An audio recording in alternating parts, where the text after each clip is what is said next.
নমস্কার, আপনারা দেখছেন আমার ছোট্ট YouTube channel voice of Anirban. সঙ্গে আমি আপনাদের আপনজন অনির্বাণ চৌধুরী।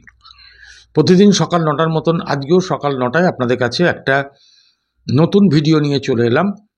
থাম্বনেইলে যা দেখেছেন যে ডিএ মামলা নিয়েই মূলত আমি আজকে আলোচনা করব। ইতিমধ্যে আপনারা ডিএ মামলা গতকাল যেটা সুপ্রিম কোর্টে হয়েছে, আপনারা গণমাধ্যমে বিভিন্নভাবে তার খবর পেয়েছেন।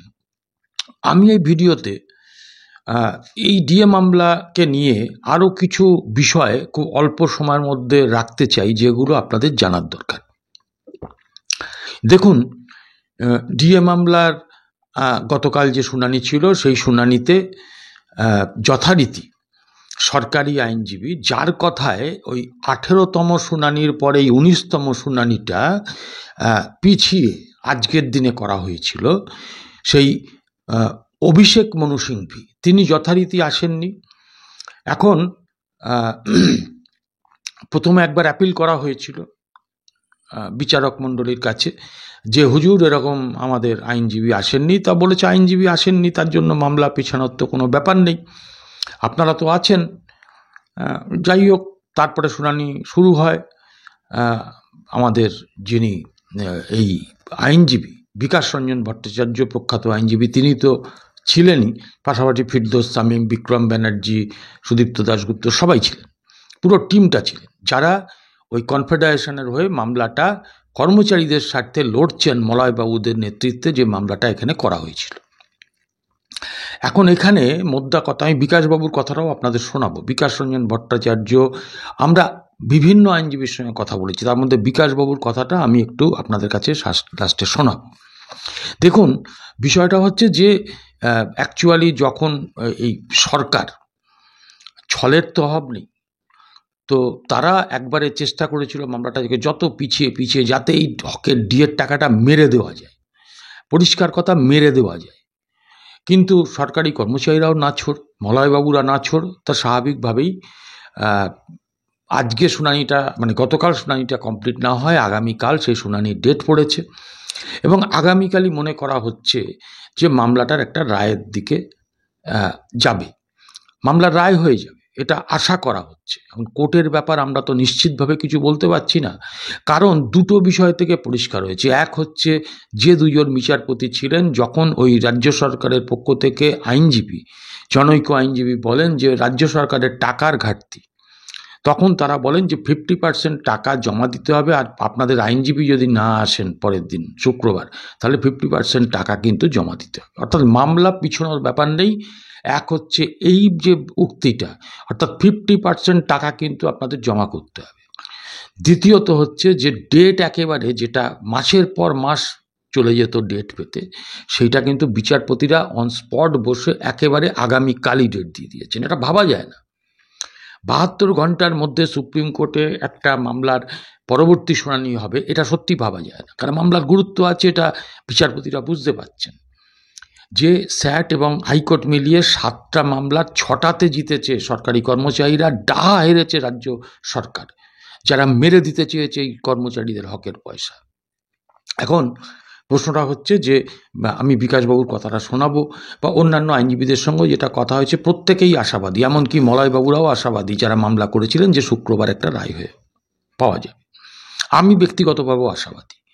তো যাই হোক, এখন ব্যাপারটা হচ্ছে মূলত দুটো বিষয় নিয়ে ওখানে আজকে নতুন করে এসেছিল। একটা হচ্ছে সংগ্রামী যৌথ মোর্চার যে অন্তর্ভুক্তি, এবং দ্বিতীয়ত হচ্ছে যে ওই ইউনিটি ফোরামের কিছু নতুন আরও সাপ্লিমেন্টারি জমা করার ব্যাপারটা। এছাড়া মোটামুটি ঠিকই আছে, অর্ডার কপি যেটা পাওয়া গেছে তার ভিত্তিতেই জানালাম। দেখুন, রাজ্য সরকার বলছে যে আমাদের পয়সা নেই, অর্থাৎ মেলা, খেলা, মৎসব, এতে কিন্তু সরকারের কোনো অভাব হয় না। বড় বড় মাননীয়ার ছবি দিয়ে তার অনুপ্রেরণার কথা জানিয়ে, একটা শৌচালয় থেকে শুরু করে একটা মানে কম্পিউটার সেন্টার থেকে শুরু করে একেবারে রাজ্য সরকারি প্রকল্পগুলো কিন্তু উদ্বোধন হচ্ছে। কার্যত সেটা কোথায় গিয়ে দাঁড়াচ্ছে, কতটা কার্যকরী হচ্ছে, সেটা পরের ব্যাপার, অন্তত উদ্বোধনটা হয়ে যাচ্ছে। তো যাই হোক, এখন ব্যাপারটা হচ্ছে যে পয়সা তো নেই, তাহলে আবার গতকালই রাজ্য সরকার কতটা বোকা চিন্তা করুন। রাজ্য সরকারের পক্ষ থেকে মাননীয় মুখ্যমন্ত্রী ক্যাবিনেটের মিটিং করে সিদ্ধান্ত নিয়েছেন যে গ্রুপ সি এবং গ্রুপ ডি যাদের চাকরিটা ইতিমধ্যেই বেআইনিভাবে হয়েছে বলে একটা বিরাট সংখ্যক, সবাই বেআইনিভাবে পেয়েছেন তা না, বিরাট সংখ্যক চালে করে তো টিচারদেরটাও জড়িয়েছে, তাদেরটাও এমনভাবে জড়িয়েছে যে পুরোটাই তারা বাতিল করে দিয়েছেন। 26,000 এই যে প্যানেলের মধ্যে তারা আছেন। তো তাদেরকে এই গ্রুপ সি গ্রুপ ডির জন্য মাসিক একটা ভাতার ব্যবস্থা করেছে রাজ্য সরকার। এখন ব্যাপারটা হচ্ছে, তাহলে মুখ্যমন্ত্রী বোঝাতে যাচ্ছেন আমি হাইকোর্ট সুপ্রিম কোর্ট বুঝি না, আমি আমার মতন কাজ করে যাব। এখন ব্যাপারটা হচ্ছে এই ক্ষেত্রে যারা বেআইনিভাবে চাকরি পেয়েছে, অধিকাংশ তৃণমূলকে টাকা দিয়ে চাকরি পেয়েছে, তাদের আজকে মাসিক ভাতার ব্যবস্থা করছেন তৃণমূলে তাদের পিঠ বাঁচানোর জন্য।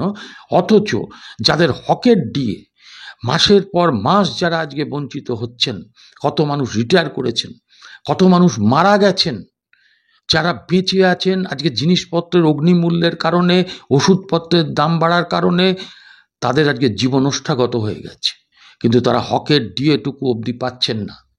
তো স্বাভাবিকভাবেই আগামীকাল এই মামলাটা উঠবে, জিতবে। যতই বলা হোক মানব দরদি মুখ্যমন্ত্রী, তার জন্য গ্রুপ সি গ্রুপ ডিকে এই দেওয়া হয়েছে ভাতা। তো আজকে যখন রাজ্যের কলকারখানাগুলো বন্ধ হচ্ছে, নতুন শিল্প নেই, বেকার যুবক চাকরি পাচ্ছে না, কৃষক ফসলের ন্যায্য দাম পাচ্ছে না, আজকে স্কুলগুলোর অবস্থা অত্যন্ত শোচনীয়, স্বাস্থ্যক্ষেত্রে ওই রকম ব্যাপার, ওই একজন অভয়াকে চলে যেতে হলো কি নৃশংসভাবে। এরকম গ্রামীণ হসপিটালগুলো, প্রান্তিক হসপিটালগুলোর আরও শোচনীয় অবস্থা। সেই সময় মানবিকতা কোথায় মুখ্যমন্ত্রীর? যাই হোক, আমি কথা না বাড়িয়ে আসুন সদ্য বিকাশ রঞ্জন ভট্টাচার্য কি বলেছেন সেইটা শুনিয়ে আমি আমার আজকের এপিসোড শেষ করব। আবার দেখা হবে আগামীকাল। আপনারা সবাই ভালো থাকবেন। কমেন্ট সেকশানে কমেন্টটা লিখবেন আপনাদের মতামত। চ্যানেলটাকে ভালো লাগলে একটু সাবস্ক্রাইব করে পাশের বেল আইকনটাকে প্রেস করে একটু পাশে থাকবেন। ভালো থাকবেন। শুনুন বিকাশবাবুর বক্তব্য। আজকেই সুপ্রিম কোর্টের মুখ্যমন্ত্রীর পক্ষ থেকে বলা হয়েছে সরকারের টাকা নেই, তাই দিয়ে দিতে পারছি না। এটা তাদের মূল বক্তব্য ছিল আজকে সুপ্রিম কোর্টের ডিএ মামলায়। এখন সেই মুখ্যমন্ত্রী এখন দুর্নীতিগ্রস্তদের যা বাঁচাবার জন্য বা মুখ্যমন্ত্রীর দলের দুর্নীতি করার ফলে যারা তাদের চাকরি থেকে বরখাস্ত হলেন তাদের বাঁচিয়ে রাখবার জন্য ভাতা দিচ্ছেন। তো এই মুখ্যমন্ত্রীর কোনটা মুখ আর কোনটা মুখো সেটা বোঝা মুশকিল। এবং তিনি এটার মধ্যে দিয়ে পরিষ্কার প্রমাণ করে দিলেন যে সুপ্রিম কোর্ট বলুক, হাইকোর্ট বলুক, যেটাই বলুক না কেন, তিনি তার মতো দুর্নীতিকে লালন পালন করার জন্য সমস্ত রকম ব্যবস্থা নেবেন। এটা সাধারণ সরকারি কর্মচারী, সাধারণ নাগরিকদের এ নিয়ে ভাবনা চিন্তা করা দরকার যে তাদের করের টাকা এইভাবে দুর্নীতিগ্রস্তদের বাঁচিয়ে রাখবার জন্য খরচা করা যায় কিনা, এটা তাদেরই ভাবতে হবে। আইনি প্রাপ্য যেটা যেটা মানুষের ন্যায় ভিত্তিক পাওনা, সেক্ষেত্রে তিনি বলছেন টাকা নেই, কিন্তু দুর্নীতিমূলক কাজ করবার জন্য টাকা আছে। জগন্নাথ মন্দিরের টাকা আছে, রোজ 5 রকম 6 রকম বিজ্ঞাপন দেওয়ার টাকা আছে। তিনি বিজ্ঞাপনে যত টাকা খরচা করেন প্রতি মাসে, সেই টাকা বন্ধ করলে অনেকটাই দিকের টাকা দেওয়া যায়। অতএব অপকর্ম করার জন্য টাকা আছে, কিন্তু ন্যায় ভিত্তিক নিয়ম মেনে যাদের যা প্রাপ্য সেই প্রাপ্য দেওয়ার টাকা নেই।